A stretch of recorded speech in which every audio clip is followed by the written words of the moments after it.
Here comes the Nastygram.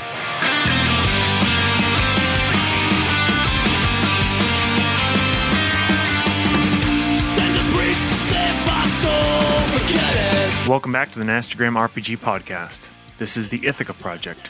First law, synthesis reaction. Feeling it too hard is the poison to the heart of a cynic.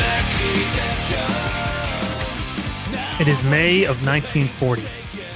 After a tense and relatively quiet winter following their conquest of Poland, Germany has unleashed a series of offensives, first invading Denmark and Norway, and now the long-awaited Battle of France has just begun. Already, German forces are breaking through Allied lines and reportedly making rapid advances.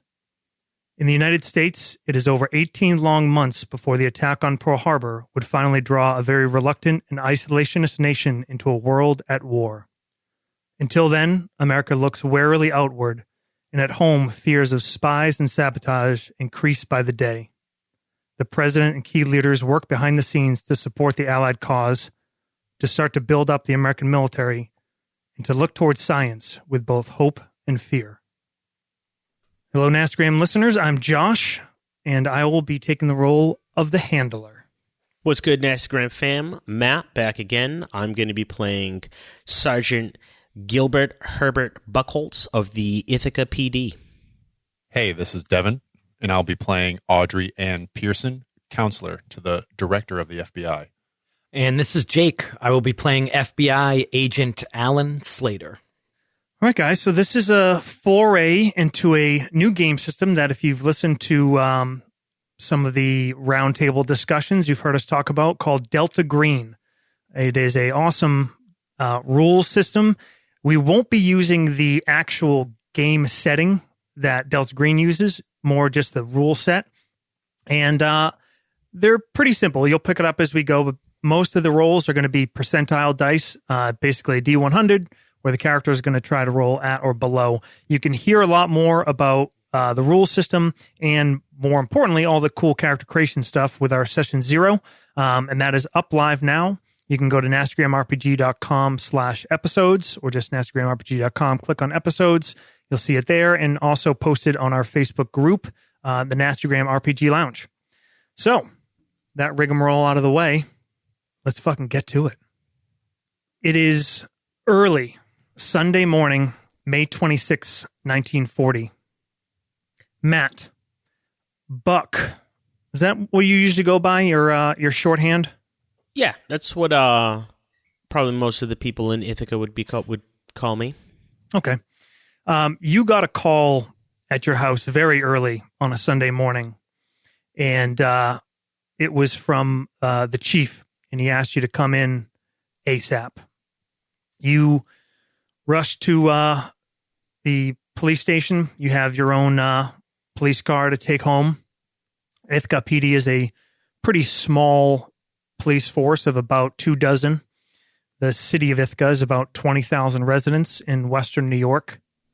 And you walk into the chief's office, and there's already more activity than you would expect on a Sunday morning. It's clear they brought in a couple more guys than expected. Chief looks at you. He's his name is Chief Robert Marshall, and he is a kind of barrel-chested man. He's got about 25 years on the force. And he says, Buck, thanks for coming in. Yeah, no problem. It's a lot of people, yeah? Yeah, and I'm about to ruin your holiday weekend, but Oh, man, I was looking forward to getting out to the lake. might make it worth your while. We had a murder last night up at the university. Okay. Night watchman discovered him in one of the science halls. Now, Buck, Ithaca PD, we don't have classification levels, but I could tell you right now that I'd been briefed on some research that's happening, none of the details, but up on the hill there, and was informed by the FBI to contact immediately with any conditions, any crimes that occurred. Instructions came apparently from the director himself to put the area into immediate lockdown. We've got a couple patrolmen and a bike crew going around up there. The scene is undisturbed. It's under lock and key. The body is still in place. Apparently it is one of the scientists up there, Otto Laporte, Dr. Otto Laporte. Anyway, the FBI's got a team flying in, and they asked for a liaison contact, someone to assist with the investigation. Listen, Buck, you know that Detective Sergeant Murray is retiring in October. I know you've got your eye on the position. This is going to be a lot of eyes on us, a lot of eyes on the city, the department, whatever the hell's going on up there. That job is yours if you make this go smooth. Either you can take your partner; he's at your discretion. I was instructed to let you know that they compartmentalize. They want it to be compartmentalized. Just don't talk about it as much as possible is my impression. But they're going to send in their team.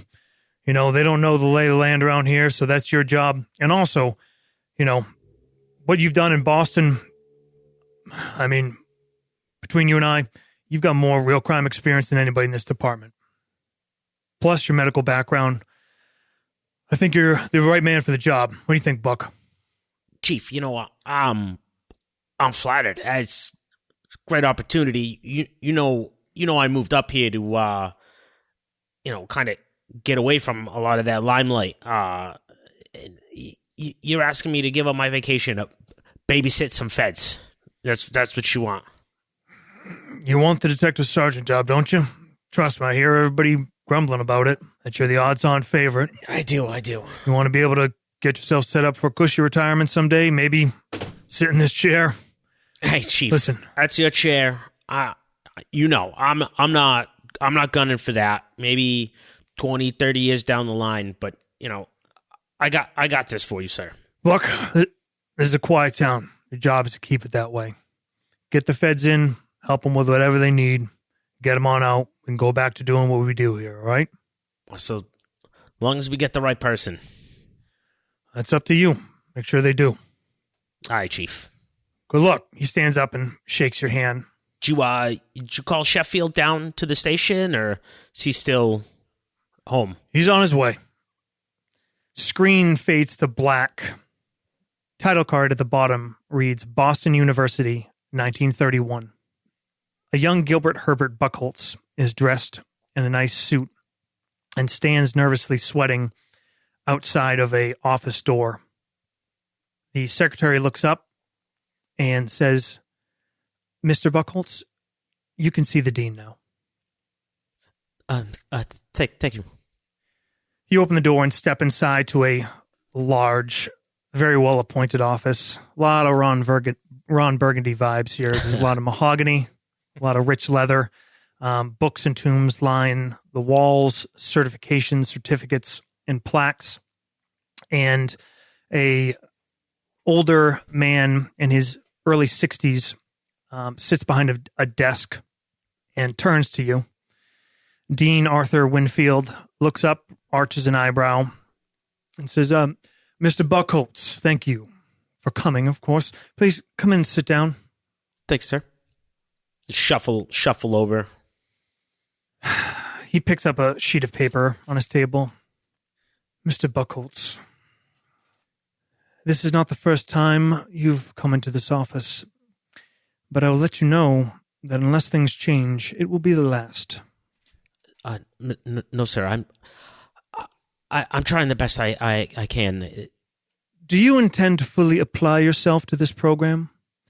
I mean, but believe me, I understand your family's reputation and your contributions to this university, but we have our own reputation to uphold. And we cannot simply let you slide by with marks and reviews such as this.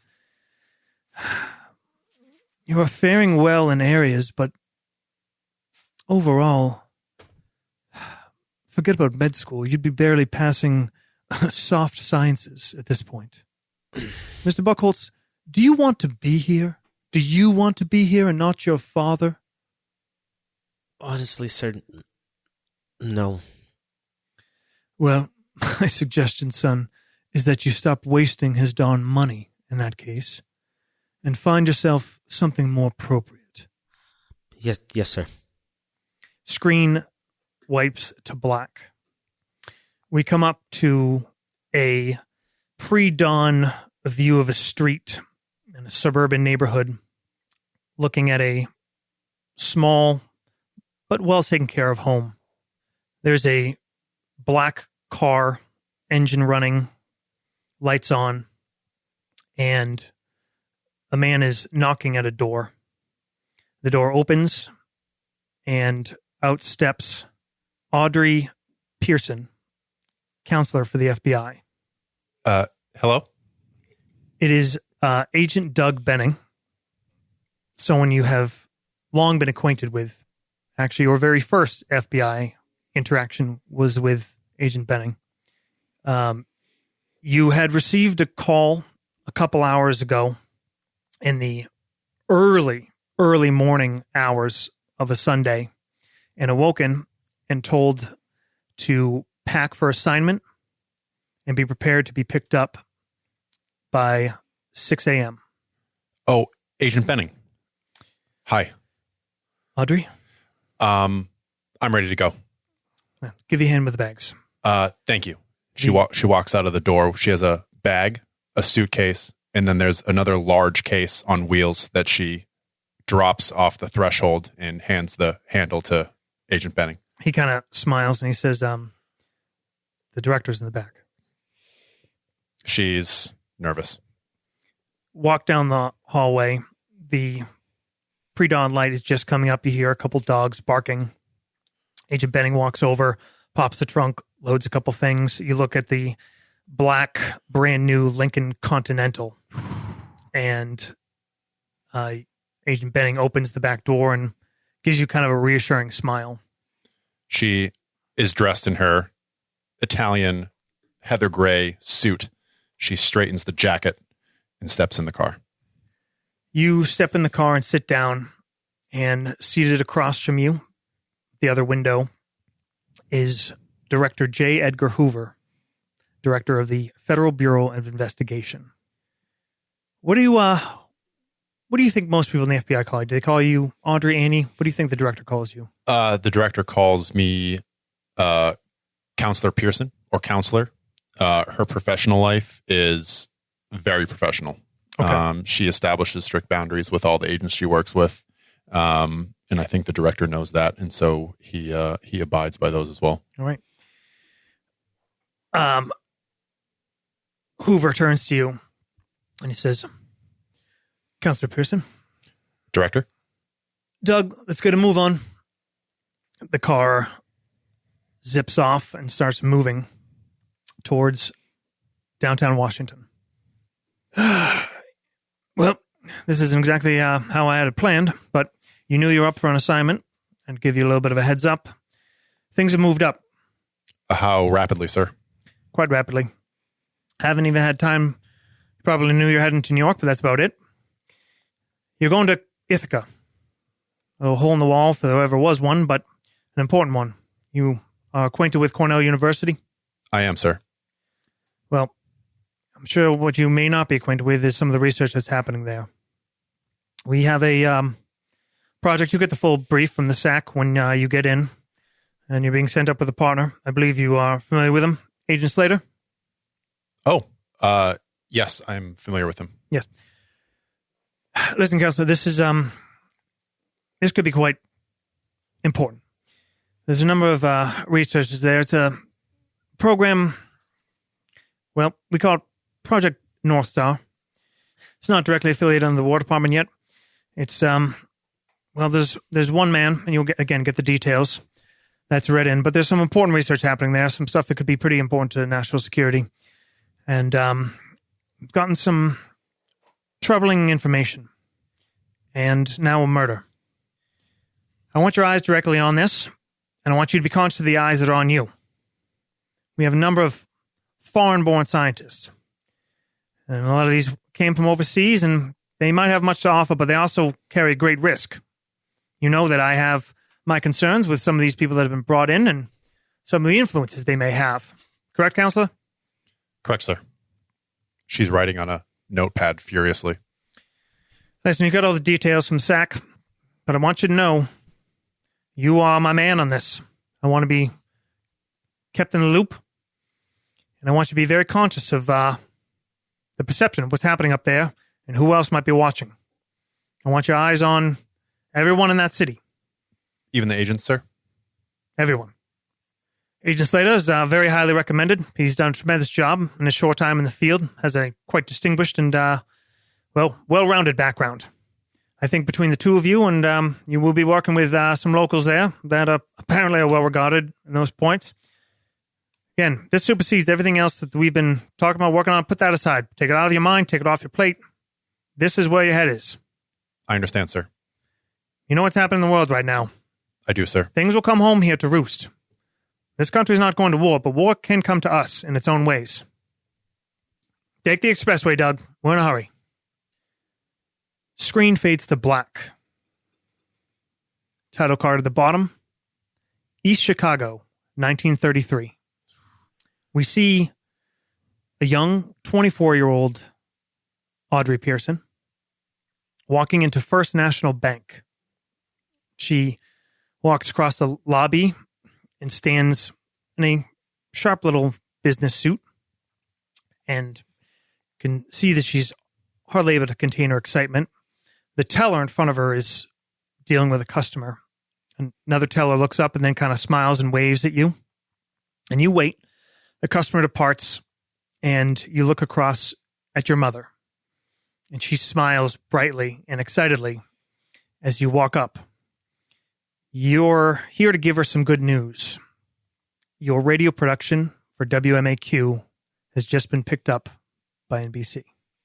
She says, Annie, did you get word? I know you were waiting to hear about something. You told me it was big. NBC. It got picked up by NBC. The NBC? National Broadcasting Company, Corporation. Oh my God, Annie. She reaches and grabs your hand. She holds it tightly with two hands. I knew the world is just going to open up for you and you won't be. Everybody down! You hear a scream and you spin around and 6 men come rushing into the bank, Tommy guns at their sides. They walk in swiftly, knock one security guard to the ground, wrestle him down. People start kind of screaming in a flurry of activity as they sweep through the bank lobby.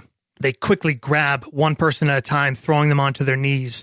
You drop in front of you as a heavy arm presses you down to the ground, presses your forehead into the counter. You hear your mother scream, "Please, whatever, tell me what you want." And she's being taken away. Your head is down. You hear this heavy breathing behind you. Come on, let's keep it going. The men shout and move through the bank as they line up everyone. They find the manager and they start making their way through, opening the vault, pulling out bags of money. You hear shouts from outside. One man calls from the doorway, "Cops are here! Let's move! Wrap it up!" The men move through the lobby. Your breathing is heavy. Your head is pressed forward. You hear the man behind you. You hear the clink of the Tommy gun as he turns, walking back and forth. You hear his finger tapping on the side of the stock. And then a woman is thrown down next to you. You hear your mother sobbing. And the men grab bags and move swiftly towards the exit, flinging open the doors. You hear shouts from outside. And then this distinctive staccato of Tommy guns. You hear shouts and screaming, and they start to fade in the distance. You turn and embrace your mother. She's sobbing. You pull her tight. Your whole body is shaking. You look across the lobby, and you see a young kid, maybe 4-year-old boy, stands up from his mother, kind of looks around. You see his hands make the gesture of a Tommy gun, and he kind of smiles.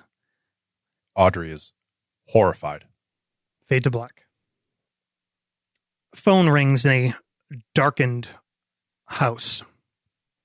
Rings once, twice, 3 times, and Agent Alan Slater's hand reaches heavily across the bed and picks up the phone.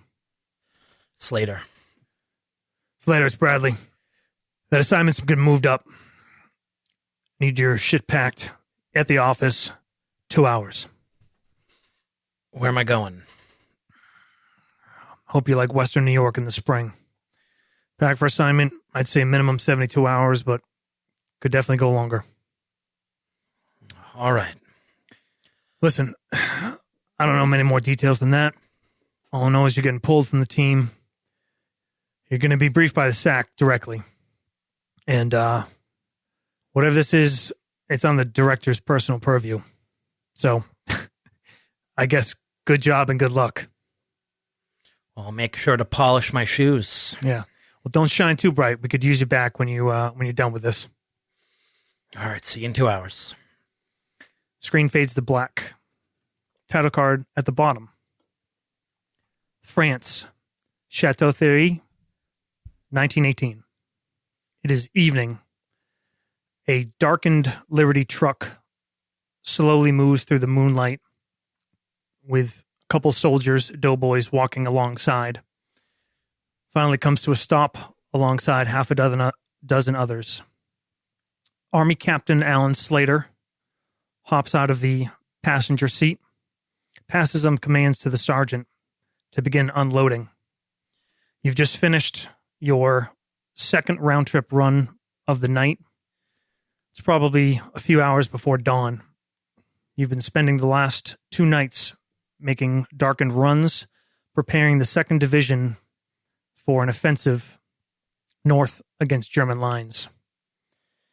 You walk over, you see a 2nd Division corporal walking by, and you ask him where your old friend, Captain George Boucher, is.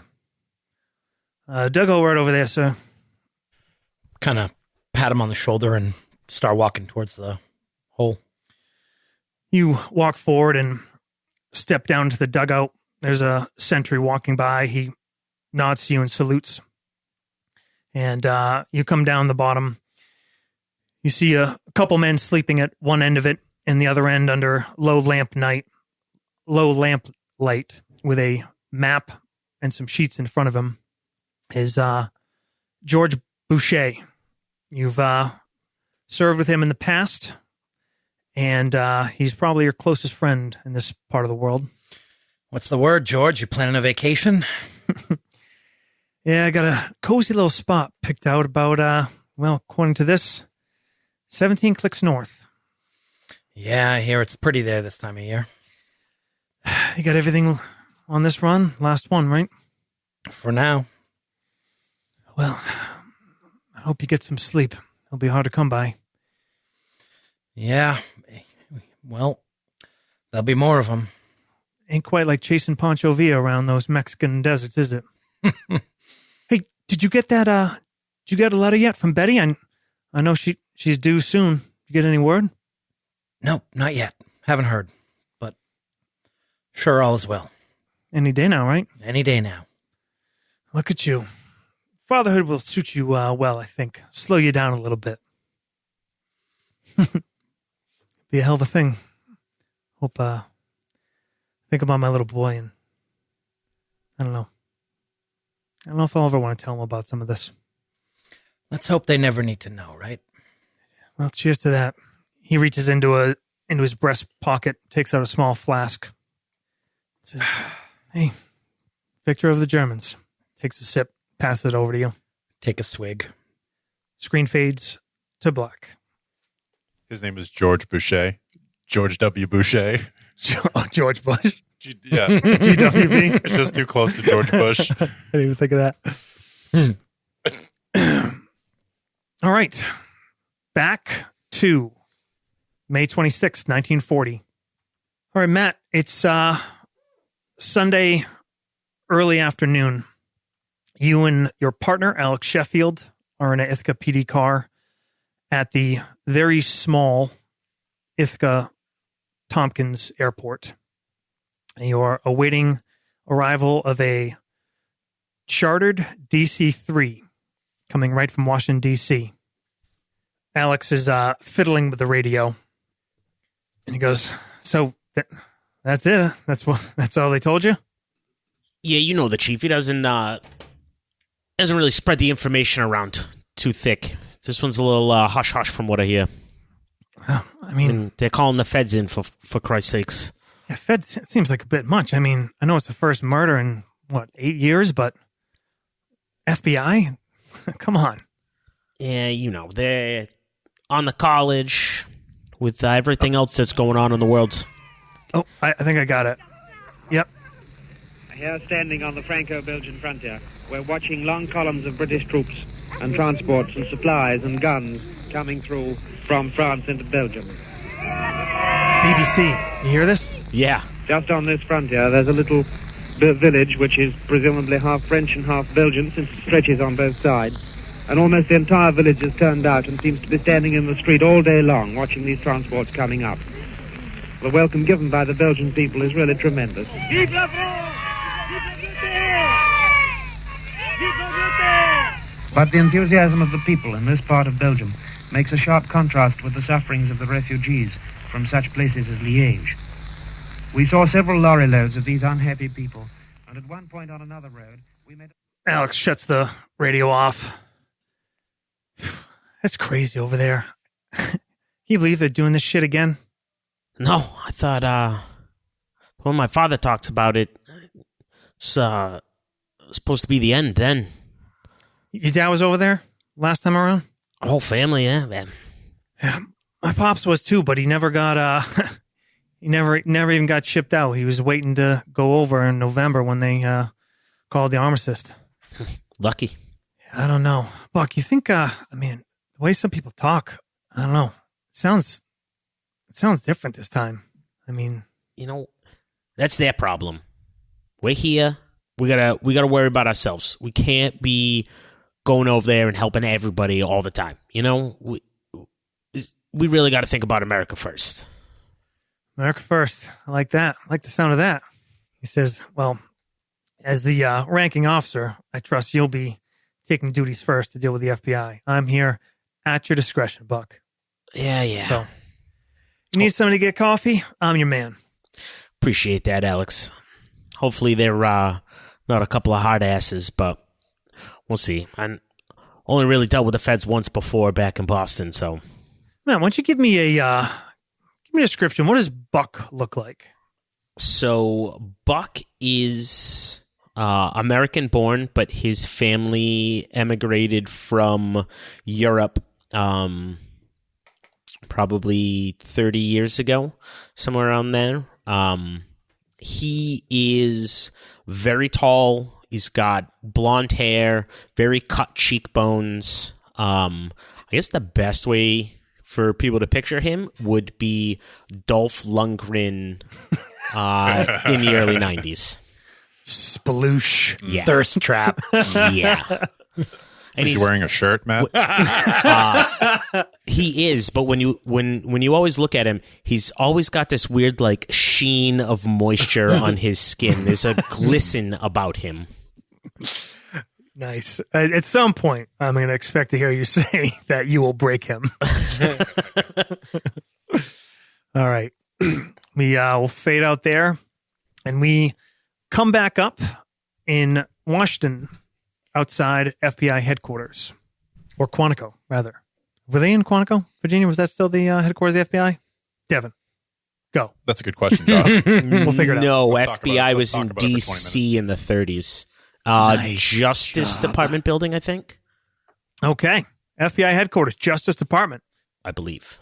Agent Alan Slater and Counselor Audrey Pearson are being led in to a waiting room.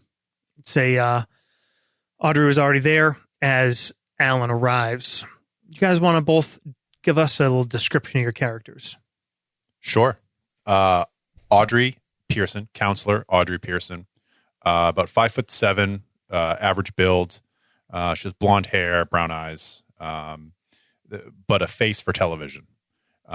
She is professional, but she has this disarming quality about her.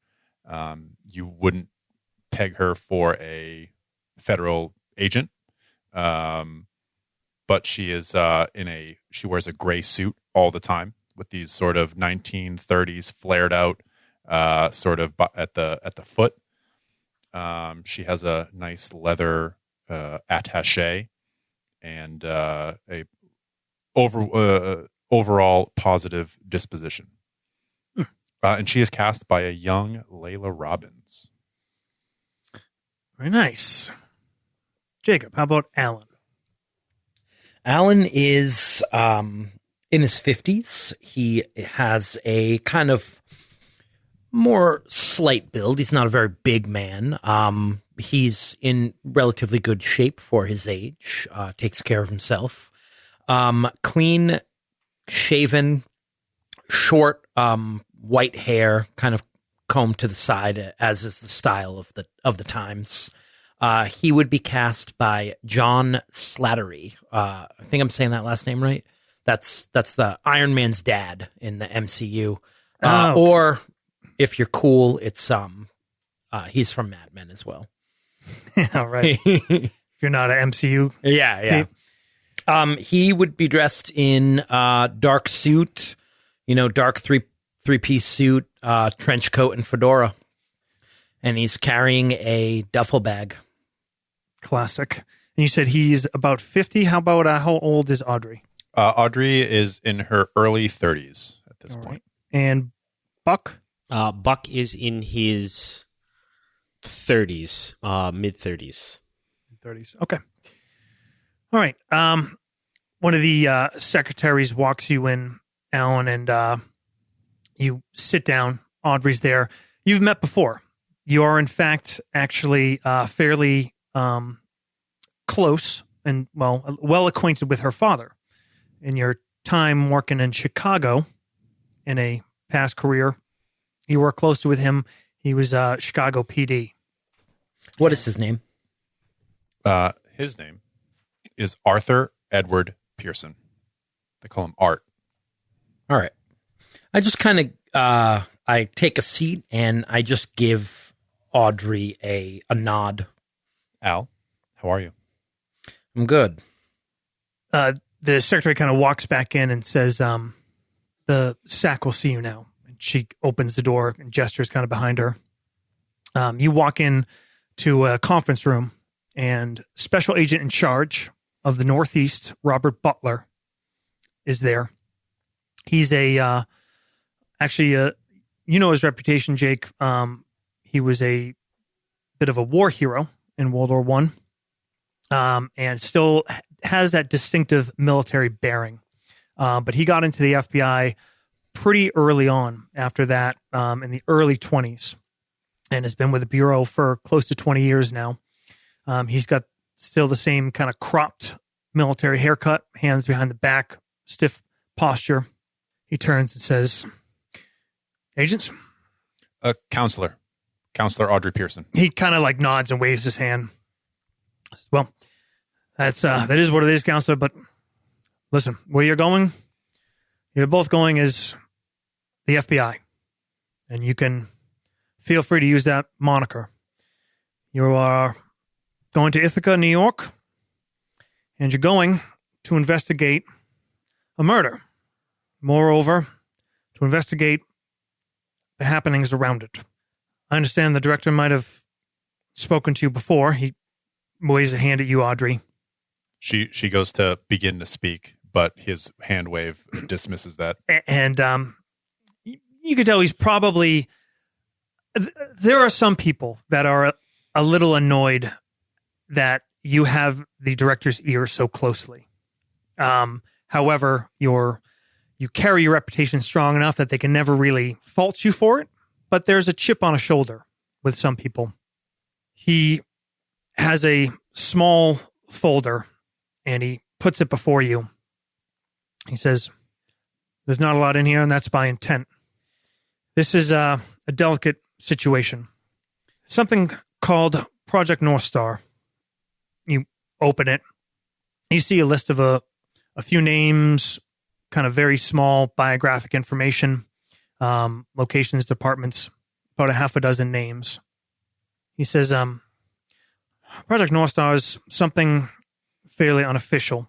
I don't know all the details. It's neat to know. All I know is they're doing research there, and some of it is sensitive. The only individual in this program that is formally holds a classification and a security clearance is Roswell Gibbs. He's the dean of the physics up there. Professor, but he's now he kind of like shakes his head side to side. He is managing whatever the research is going on up there, but all we know is it's a sensitive subject matter. And the director has an eye for this area. Some of these, he points out the names on the list. There's several foreign-born scientists there. You know that many have come over in the last 5-6 years since the Nazis came aboard. And we've done a good job of scooping some of them up and putting them to work. But, well, we received a letter last week, and we were already gearing up to send you both up there. I know you perhaps were forewarned, perhaps not, but things have kind of escalated. He takes a letter and slides it across the table to you. I just put it in the chat, but I'll read it to you. It's a typewritten letter. It says, "Attention Federal Bureau of Investigation. There are one or more Nazi spies here at Cornell College of Sciences. Vital research is being conducted, more important than any other in the world.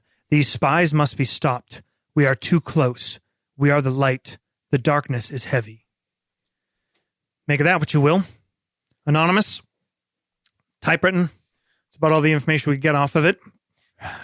I was going to pass it along down the line, but the director's attention thought we should focus a little bit more on it. That was worth sending a couple up to look at it.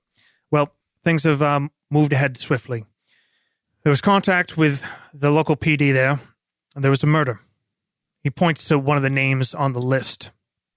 It is Dr. Otto Laporte.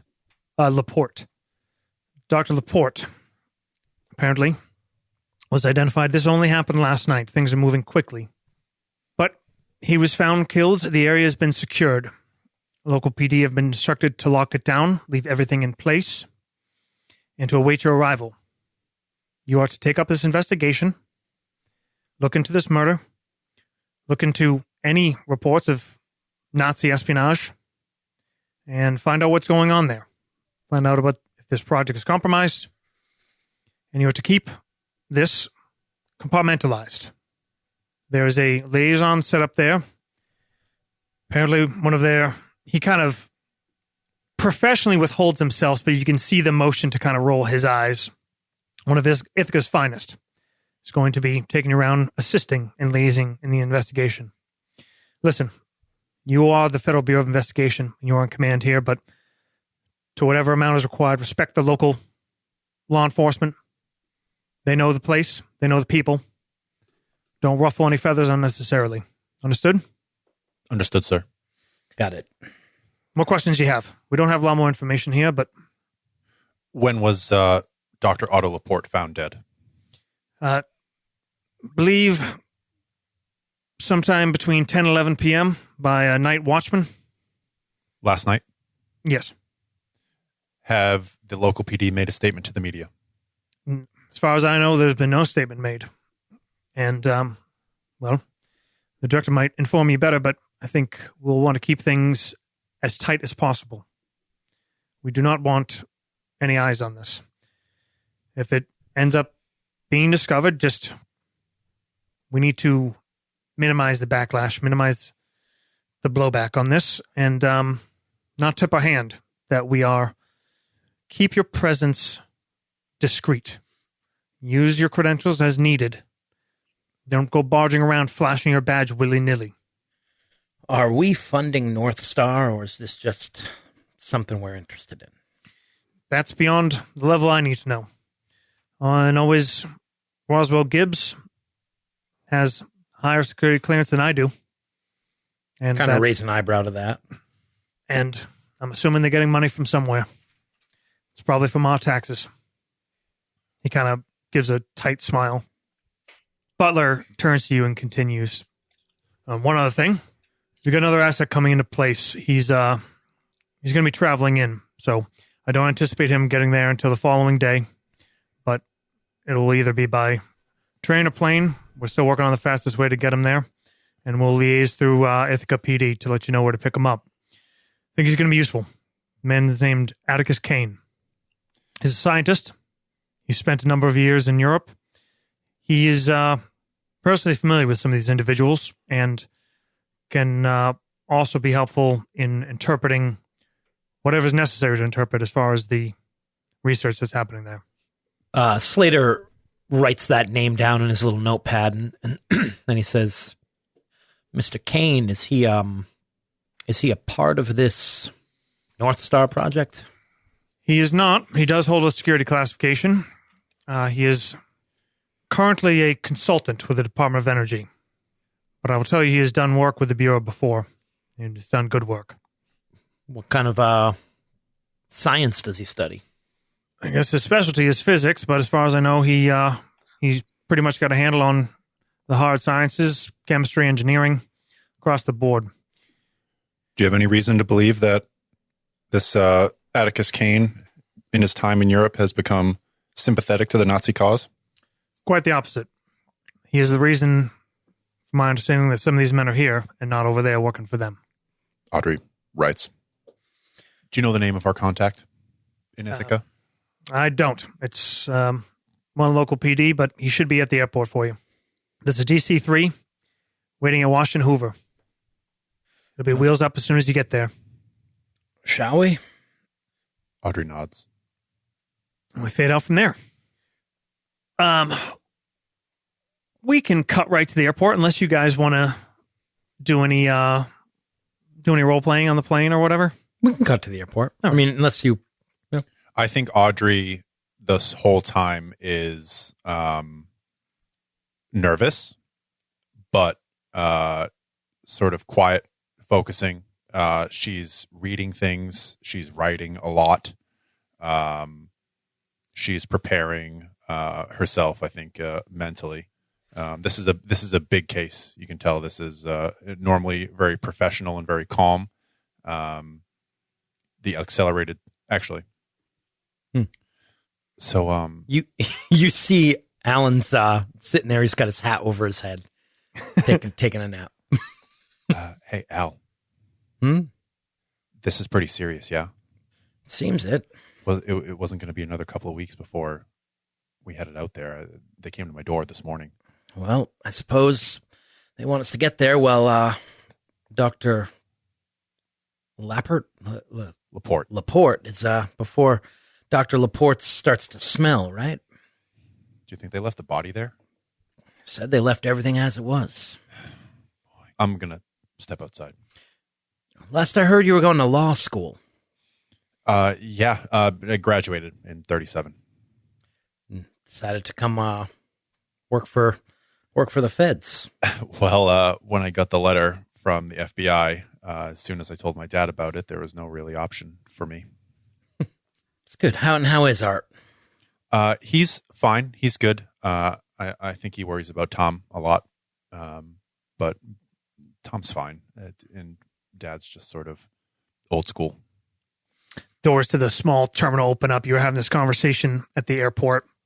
As you waited, your bags were taken aboard, and one of the crewmen comes in and says, "Ma'am, sir, plane's ready." She nods. She snuffs her cigarette because we can smoke in airports in the 30s. You can fucking smoke on the plane. Oh, what really? the fuck you want? As we're walking to our private jet, I say, first class treatment, hey? Yeah. Really feels like we're royalty or something. It is unusual. Neither of you probably have ever taken a private government charter. I mean, you are the only two people on this plane besides the crew. I say, I end up chasing them for weeks just to get reimbursed on bus fare. Devin, you know for sure, Audrey knows, that this is the director saying, make this happen. That investigations don't get accelerated like this without that level of attention. The director doesn't make house calls to escort me to the airport for no reason. She is visibly nervous. She has some nervous like behaviors. She bites her cheek, she bites her nails, and she smokes. Just a few. Alan says, relax. We just need to get down there and find the guys with the German accents. Yeah, just I don't like flying. All right. You fly into the sky. A couple hours pass. Can we have a classic airplane takeoff? Little B-roll, just 4 seconds of it leaving the runway.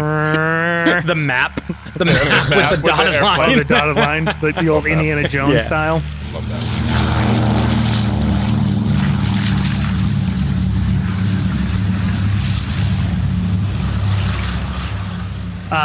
You break through the clouds on your descent in towards Ithaca Tompkins Airport. Matt, at the airport, you are leaning outside the car. You see the DC-3 come around, straighten out its wings, and come down on a final approach. Ithaca sits at the end of a long, skinny lake, one of the Finger Lakes, actually in western New York. And it is a valley, a large valley that kind of arcs its way. You see green, at this time of year, very kind of light green. Everything is in bloom, bright. Up in some of the higher hills off to the sides, you still see a couple spots of snow here and there to your north. As you come in and descend to this small single strip runway and touch down with a jolt taxi and let off the plane. Buck, you and Alex stand up. Alex stubs out a cigarette, and you see a man and a woman, matching the descriptions you just heard, descend from the airplane with some luggage. The older gentleman looks to be a little bit less lightly encumbered, is probably carrying a bag or two of the female FBI agent, apparently, who's come here. And they approach the car as you stand. As we get closer, I say, my name's Agent Slater. This is Agent Pearson. Welcome to Ithaca. I'm Sergeant Buckholtz, Ithaca PD. Here to show you around the city. I reach out a hand, shake their hands. There's another guy, a little bit younger, maybe 30. He says, Officer Sheffield, Alex. Nice to meet you both. Audrey quickly appraises the man and nods and looks back to Officer Buckholtz. You notice a little bit of a twinge of a accent in Buckholtz. Definitely doesn't sound like New York. I'm thinking probably Massachusetts, New England area. And you guys load up, put the bags in the back of the car, and start driving. Alex is behind the wheel, Matt, or do you want to drive? I'll probably drive in. Okay. Got a motel picked out, or should I just take you to the cheapest one? I was thinking we'd start off with the scene of the crime, actually. It's about probably 3 p.m. I think we should use as much daylight as we have possible. Is that okay with you, Sergeant Buckholtz? Certainly, Agent. You motor down. You kind of come down. It's flat around the airport and then dips down a little bit. You drive along the edge of this lake and come through downtown Ithaca. It's a quaint and charming little small city. And you kind of turn, and then you kind of start immediately rising up a pretty steep hill. And you see the large and pretty impressive looking campus of Cornell University spread out before you. Go past a few buildings, look around. There's no students out. It's a Sunday of a holiday weekend. Tomorrow is Memorial Day. I hold up some of those papers that we have, and I say, Officer Buckholtz, we're supposed to be working closely with you while we're here. Got a lot of nice things to say about you in this report. I hold up a report that says nothing about him. They say we're working with Ithaca's finest here, so give me your assessment. What do you think of the college? Crimes like this out of place? Buckholtz is going to look into his rearview mirror and catch your eyes, take a long drag of his cigarette and blow it directly at the mirror. It's quiet college town. I'm not sure what you know about us here in Ithaca, but it's been about 8 years since we had anything like this. And as for the details of this, I don't know squat. Chief told me, called me in, told me I had to give up my vacation to come down, pick up a couple of feds, babysit you, help you out with this. Going to give me a little boost in my career. Figured, you know what, why not? Y'all want to get straight to business? Sergeant Buckholtz, has the police department made any statements to the media that you're aware of? That's a bit out of my purview, but I don't believe so. You got the impression from the chief that things were being kept very under wrap. As far as I know, it's a need to know, and local newspapers don't need to know. I'd like to stop off at Cornell administration to make sure they're on the same page as us. Certainly. So right here at the side of the building, I can drop you off and take Agent Slater, you said? That's right. I could take you over to the scene if you want. Be my first time on. Yeah, you want to make a quick pop out of the admin building? I do. I say, does that work for you, Agent Pearson? It does. All right. I can leave Sheffield here with you as a guide. She sort of winces. I get out and get in the front seat after Sheffield gets out. Okay. So Matt, you know the layout of the campus well, at least, and you can kind of see just over the crest of a hill where Lendry Hall, which is where the crime occurred, is from the admin building you're at. It's, maybe a little bit more than a quarter mile, maybe close to half a mile away. So admin here, about a half mile over the hill. Follow this road, or there's a path that cuts through the quad. You can take that, cuts down the travel a little bit. Thank you, Sergeant.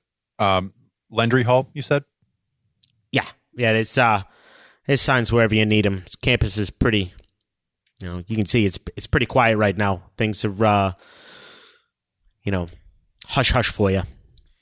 Yeah, the actually spring semester just wrapped up, so most of the students are gone anyway, and those that aren't are probably ducked away at least for the weekend. Those that are around for research or work studies or whatever for the summer, a lot of them probably wouldn't even be around this weekend.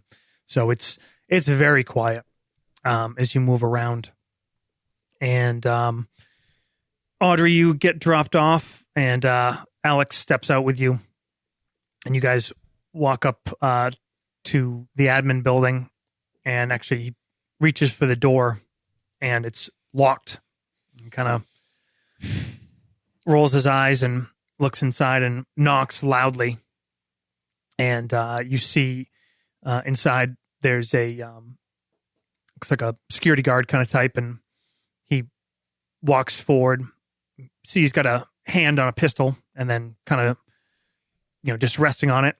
And he pops open the door, sees the badge, and he lets his arm drop, and he says, "Officer, Agent Audrey Pearson. I'm here to speak with administration, whoever's in charge." He was looking at Sheffield, and then looks to you and says, yeah, well, it's pretty quiet right now, but Glenda wanted me to stick around with what happened last night. So as far as I know, she's the only one here. If you want to talk to her, please. Right this way. He turns and walks down the hall around a corner. It's a nice, well-appointed building. It's an Ivy League school. You walk, and there's a couple offices that are empty, lights off, and then you get to one that's lit up. And there's a middle-aged woman, tight bobbed hair, sitting there. She's looking over some files, and she's looking up as you come in, because obviously she's aware someone is here. She looks a little nervous. Audrey sees this, and she adopts the sort of disarming smile, very charming, as she knocks on the door. Okay, yes, come in. Hi, thank you. Hi, my name is Audrey Pearson. I'm a agent with the FBI. Her eyes go a little wide. We're here to, in response to what has happened here. The murder? She says it like quietly. Yes. She looks back towards the door. She sees Agent Sheffield's sheepish face, and she closes the door. He kind of like looks up surprised as you like shut the door, kind of as he's about to walk in. She closes it without any hesitation, and may I sit? Yeah, please. FBI. Wow. Yes. We were actually in the area, and we were asked to come by and help out local PD. Mostly, I'm just here as in an advising position to the local PD. Nothing super serious, but we figured we were in the area, and the Bureau thought it might be worth our time to stop by. I just have a few questions for you if you have a few minutes. Yeah, sure. Has any media outlets come to the school for any comment on the murder? No, we're not supposed to talk about it at all. Good. Honestly, I only know really because, well, Oscar was so shook up. And, he mentioned what happened, but then, the word came around and we were told that there was an incident. And honestly, I don't think anybody else even knows that there was a murder. I think it's just because, Oscar and I are pretty close. That's good. And we want to keep it that way. I think your nice, quiet town here doesn't deserve to be rattled. So who is Oscar? Is he the one who discovered the scene? Yeah. He's the night watchman. He always unlocks the door for me on my way in the morning. He's getting ready to be on his way out. When he wasn't there this morning, there was the Ithaca PD. I knew something was up. He wasn't there this morning? No, well, he came by after they were, I guess they were talking to him. The police. She kind of nods out the door, like towards Alex, where he was rebuffed. Great. Well, that is great. I think we maybe will ask Oscar some questions. Hopefully he doesn't have to come to you with any of this. Hopefully you can, if we do our job right, you can continue along. Are you going to be leaving for the weekend? Well, I mean, they got you working overtime, don't they? I drew the short straw, but I make up for it because I actually get extra long summer break. So, we're going away all the way through August. So, it'll be the first time we're going to see the Grand Canyon. Wow. Yeah. Wow. Have you ever been that far out west? I haven't. It's quite a sight. I'll tell you that. Looking forward to it. Great. Glenda, I'm actually I really hope that we get to speak again, but if we don't, I was really hoping you could provide me with a couple of things, maybe help the police, figure out what happened. And yeah, sure. What do you need, sweetie? Would you be able to get me a list of all the students on campus? I know a lot of them go home, but I know that maybe sometimes exchange students or postgraduates might do research here. Devin, what is Audrey's persuade? Audrey's persuade is pretty good. Pretty good. Again, she has this disarming nature about her. She's very charming. She's a conversationalist. As I look at my character sheet for the persuade, I have a 60 in persuade. Okay. Give me a roll. You're going to get something no matter what. 43 under 60. Okay. So, this is how Delta Green works. When you have a score in something, the higher the better. Then when you want to roll, you're rolling, a score ranges from 0 to 100, 100 being an unrealistic, like nobody actually has 100. A 60 would be kind of a high level expert, in most things. And when you're rolling, you're trying to meet under that. You roll under, it's a success. If you roll under and you have matching digits, 44 or 33, it's a critical success. You roll over, it's a failure, or, depending on the situation, maybe a mixed success with lower stakes. Double digits and over is a critical failure. So, and this is my first time ever running Delta Green, and the only one here who's ever run it is Devin. So, as the handler, if I defer to Devin, that's why. But she says, "Oh, of course. For the FBI, what do you need? I can give you a couple rosters. I don't know who's actually on the campus like right now, but I can tell you who is registered for work studies and research programs through the summer. Most of the students are gone for the weekend anyway. Even the research programs don't start back up until June. Oh, okay. Exchange students, do you have many here on the campus? There's a handful. I actually went to school at the University of Chicago, and we had a large exchange student population. Well, she said, honestly, there's a lot more than they were even 6 or 7 years ago. What with what's happening over there, it's just awful. I think people realize maybe United States is a safe place to be with top tier education. Well, I hope so, and let's just stay that way and let them do whatever they're going to do over there. My husband was over there back in the Great War, and to see them just throw it all away, everything that we fought so hard for, to give them peace, and now they just crumple it up and do it again. It's just sad. It is a shame. And what's worse is our friends, our people, France, Germany, those are people just like us doing the things that we do. And they're at the front end of the German blitzkrieg. Anyway, it's terrible. Here I'm you sorry. are. She passes you like a few sheets of paper, and she says, "These are the names. You'll see there. They're if they're assigned to housing here. A few of the doctoral students and some of the work study have their own places in town. It just lists a address of contact there, but This is extremely helpful, Glenda. I appreciate this so much. Absolutely, and good luck. Have a good weekend. She smiles and kind of nods at you, like you tell, like sort of maternally, like, wow, look at this Yep. little A young mover and shaker. young working woman. Young working woman in the FBI. Yep. You schmoozed her very well. Great. You opened the door and looked at kind of a squinting face of Alex Sheffield, who's leaning against the back wall, arms crossed, and clearly negative body language. That smile that she had with Glenda is now gone from her face. And she just looks at Sheffield and says, Lendry Hall?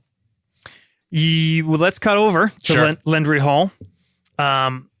Buck and Alan, you guys pull up.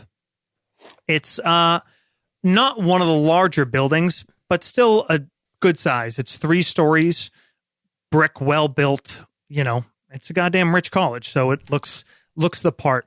And it says Landry Hall, Department of Sciences Research Building. Buck sees Ithaca PD out front. You see one officer kind of smoking a cigarette, leaning by the front door. And as you're watching, another one comes, kind of hands in his pockets, whistling, walking around the corner like he was sort of walking a beat or whatever. And they come around the corner and kind of nod over to you as you park the car and get out. Again, Ithaca PD is pretty small, a couple dozen, so you guys all know each other quite well. And you see Officer Leach stand there, and he goes, "Hey, what's up, Sarge?" Kind of looks over at the suited man, the Fed. How you doing, Leach? This here's Agent Slater. It's with the. I shake his hand. Yeah, nice to meet you. Well, Sarge, things locked up. Nobody. Somebody did come by. But what's his name? Gibbs. He like he's turning to the other cop, and he like turns his head quick towards you and says, "Yeah, Gibbs, Dr. Gibbs, I said he was the chairman. We told him that nobody go in or out." Is he aware of what's happened here? I think he is now. I mean, he asked who it was, who was in there, and we're not really supposed to talk about it, but he started naming names, and I don't know. You could probably guess from our reaction, but he seemed quite bothered. But anyway, we told him we were waiting on investigators. He said he would be in his office. He points the next building over, Roshan Hall. All right. Thank you. He, I don't know. He has to be let know as soon as he could get in there. Thank you. I appreciate it. Are you going to be hanging out here? He looks towards you, Buck. He says, "Well, We're here as long as the Sarge says we have to be. That's right. I guess as soon as you clear it, he kind of like tilts his head towards you. No. Lead the way, Agent. Leach turns around and they walk up and actually just there's a chain with a padlock through the front doors. And he says, we checked out. They went through the night watchman, locked all the other doors from the inside. So this is the only one we kept unlocked. We just changed it up. I nod. Pops it open and says, just you two? Well, if you don't mind, we have another agent. She's at the administration building, but you see her walking this way. Could you just bring her inside? She? She'll be with Sheffield. Okay. Good to go, Sarge. Good luck. Hope it goes smoothly and quickly. Yeah, me too. He kind of gives you a little sly smile and steps out of the way. You guys going in? Buckholtz is sort of deferring to the elderly agent in front of him, gesturing him in. It's age before beauty. I go in. How long you been doing this? What do you mean? Cop? Yeah. About 7-8 years now. Working on a promotion, I understand. Get him where you can take him. You? I'm on the other end. Working on my way out. Good luck. Honestly, had a promotion for a while, but it gets boring sitting behind that desk. Yeah, well, at least behind that desk you get to take your vacations. You guys are kind of walking through and talking. You realize you don't really know where the hell to go. You're kind of like walking through the halls, looking at the doors. Some of the doors are locked. Some of the doors are very locked. You come to a couple that have some pretty high security mechanisms in place. You kind of just keep talking and making your way through. And before too long, you kind of make your way up one hallway, down the other, kind of going through. You come to a couple open kind of research areas. There's libraries in here. There's laboratories. Most things are locked up. So you kind of, go through, you're looking in windows. And as you kind of come back across the building through the main hall, you see Alex and Agent Pearson walking in through that front hallway. So you've already kind of swept through one half of the building, couple of the floors, and you're making your way back across. I kind of stop in the hallway and wait for them. And I say, turns out this place is pretty huge. We actually haven't even found the body yet. Agent Pearson raises her eyebrows. Everything else locked up pretty tight, though. Alex says, Leach told us to tell you on the way in. Night Watchman's info. It's Oscar Bailey. I got an address and a number for him. I guess he was the one that found the guy. See, they mentioned if he's still around? He got a place on campus. Has Officer Leach seen the body, or has he just been outside? I don't think so. He didn't say that he had. Yeah, they were instructed to stay outside. All right. Well, follow your nose, I guess. I think we should continue with the, systematic sweep. Make sure there's nothing out of place anywhere, right? I mean, I don't want to tell you guys how to do your job, but somebody like me, it would make sense to make sure we check everything, right? Sure. Audrey nods. You go down a couple more hallways, looking around. It's getting later in the afternoon now, but it's May. There's still a couple hours of sunlight left. And finally, your eyes sweep across as you turn a corner, and you see a door that has obviously been forced. Maybe not, it's not super obvious. It's not like it was kicked in and blasted, but to a trained eye, you can tell a pry point. You can see that a lock was taken. And you push your hand, the door swings open, and you reach in and flick a light switch.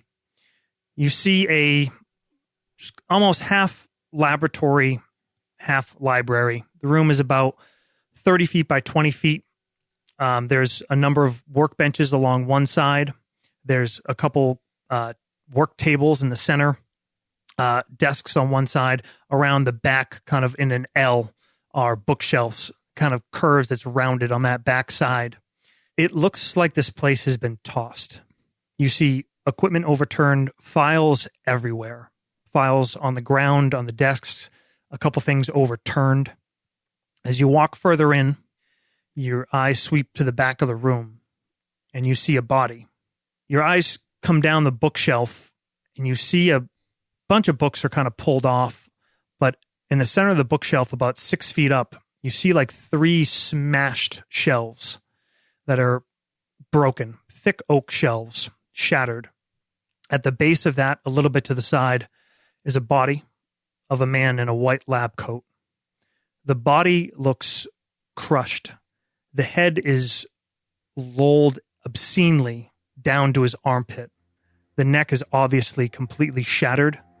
Blood is dripping from his mouth and nose, and he rests there at the bottom of this broken scene. Audrey's hand comes up to her mouth. And we fade to black. Dun, dun, See you next week, motherfuckers. All right, so this is the kind of game where we should have asked where the body was, like, right away.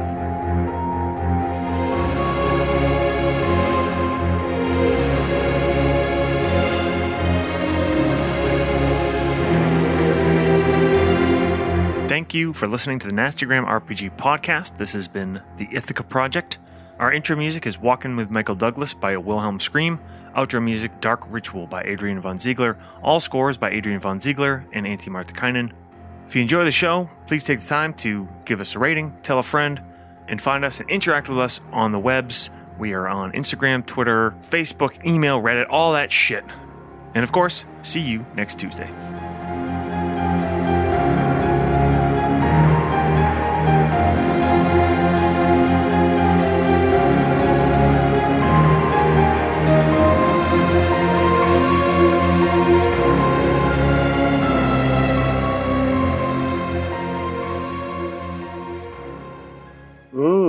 That's nasty.